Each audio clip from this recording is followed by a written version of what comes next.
Morning students, welcome to my YouTube channel Success Zone. आज हम लोग दूरी सूत्र का नेक्स्ट पार्ट 2 हम लोग करेंगे।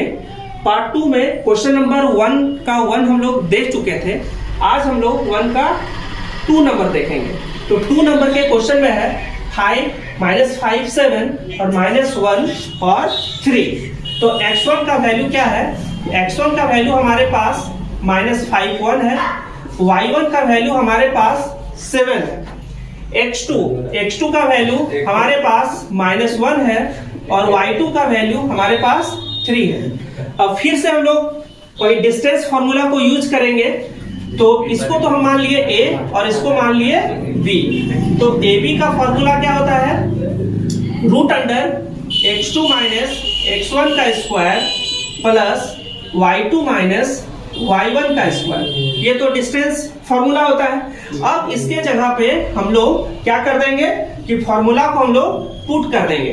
-5 यहाँ पे x2 का वैल्यू क्या है? -1 माइनस x1 का वैल्यू क्या है? -5। तो ये माइनस और ये माइनस क्या हो गया? प्लस। तो -1 + 5 का होल स्क्वायर हम लोग इसको लिख सकते हैं। अब है y2 का वैल्यू कितना है? 3। तो हम लोग यहाँ पे क्या लिखेंगे? 3 - y1 का वैल्यू क्या है? 7। तो 3 - 7 का स्क्वायर। अब हम लोग इसको क्या करेंगे कि माइनस प्लस क्या होता है?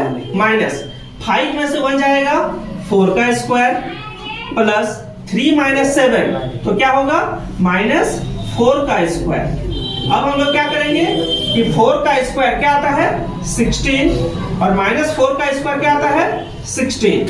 तो 16 और 16 कितना आ गया? 32। और 32 को जब हम लोग ब्रेक करेंगे तो इसका क्या आता है? 4√2। आप लोग को ये ब्रेक करने आता ही होगा, नहीं आता है तो हम थोड़ा सा बता देते हैं कि 32 को हम लोग किस तरीके से ब्रेक करते हैं। तो ये 2 से हम लोग इसको फैक्टराइज देते हैं। 2 से 32 कितना बार में गया? 16।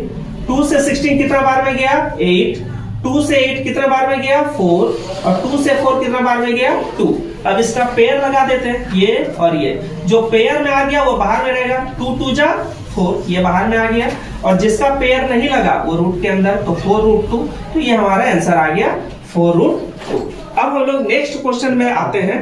क्वेश्चन नंबर 3 लास्ट क्वेश्चन है। क्वेश्चन नंबर 1 का क्वेश्चन नंबर 3 में क्या है हमारे पास? x1 का वैल्यू है a, y1 का वैल्यू है हमारे पास b। ठीक है, इसको हम लोग बोलते हैं x1, इसको y1, जैसा कि आप लोग जान रहे हैं। इसको हम लोग बोलते हैं x2 और इसको बोलते हैं y2। तो x2 का वैल्यू कितना है? -a और y2 का वैल्यू कितना है? -b। फिर से अब वही डिस्टेंस फार्मूला हम लोग यूज करेंगे। इसको तो हम लोग बोलते हैं a और इसको बोलते हैं b। तो वी नो दैट, है ना, डिस्टेंस फार्मूला क्या होता है कि ab = √x2 - x1 का स्क्वायर प्लस y2 - y1 का स्क्वायर। ये तो हम लोग जान ही रहे हैं। अब इसके जगह पे सिर्फ फार्मूला को पुट कर देना है। x2 का वैल्यू क्या है हमारे पास? -a। x1 का वैल्यू क्या है? a। ये हमारा -a और -a का स्क्वायर आ गया। अब y2 का वैल्यू क्या है? -b और y1 का वैल्यू है b। इसका स्क्वायर आ गया। अब हम लोग क्या करेंगे? इसको सॉल्व करते हैं। माइनस प्लस a और a, तो -2a का स्क्वायर हो जाएगा प्लस माइनस प्लस b और b -2b का स्क्वायर हो जाएगा। अब हम लोग क्या करते हैं कि -2a का स्क्वायर क्या होगा? 2 2 जा 4 और ये माइनस का भी स्क्वायर क्या हो जाता है? प्लस हो जाता है। तो क्या लिख देंगे? 4a² और ये भी उसी तरीके से -2b का स्क्वायर क्या हो जाएगा? प्लस 2 का स्क्वायर 4 और b का स्क्वायर b²। अब हम लोग ध्यान से इसको देखते हैं। 4 यहाँ भी है और 4 यहाँ भी है। तो 4 को हम लोग कॉमन ले लेते हैं। 4 को हम लोग क्या ले लेंगे? कॉमन। तो ये 4 हमारा कॉमन आ गया। तो बचा क्या? a² plus b²। क्योंकि 4 यहाँ से भी हम कॉमन ले चुके हैं, तो ये a² प्लस b²। और अब ये क्या हो गया कि 4, इसको हम लोग ऐसे लिख सकते हैं 4 और इसको हम लोग ऐसे लिख सकते हैं a² प्लस b²। तो 4 का रूट क्या होता है? 2।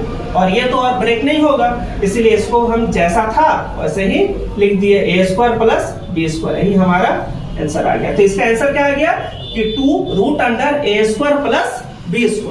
तो इस तरीके से हमारा ये क्वेश्चन 1 पूरी तरह से कंप्लीट हो गया। क्वेश्चन 1 में 3 क्वेश्चन था और ये 3 क्वेश्चन हम लोगों ने देख लिया कि किस तरीके से इसका हम लोग सॉल्यूशन करेंगे। आशा करते हैं आप लोग को समझ में आ जाएगा। और नेक्स्ट इसका पार्ट 3 हम लोग फिर से लाने वाले हैं, उसमें हम लोग 7.a के पूरे क्वेश्चन को, टोटल क्वेश्चन को हम लोग सॉल्व कर लेंगे। Thank you.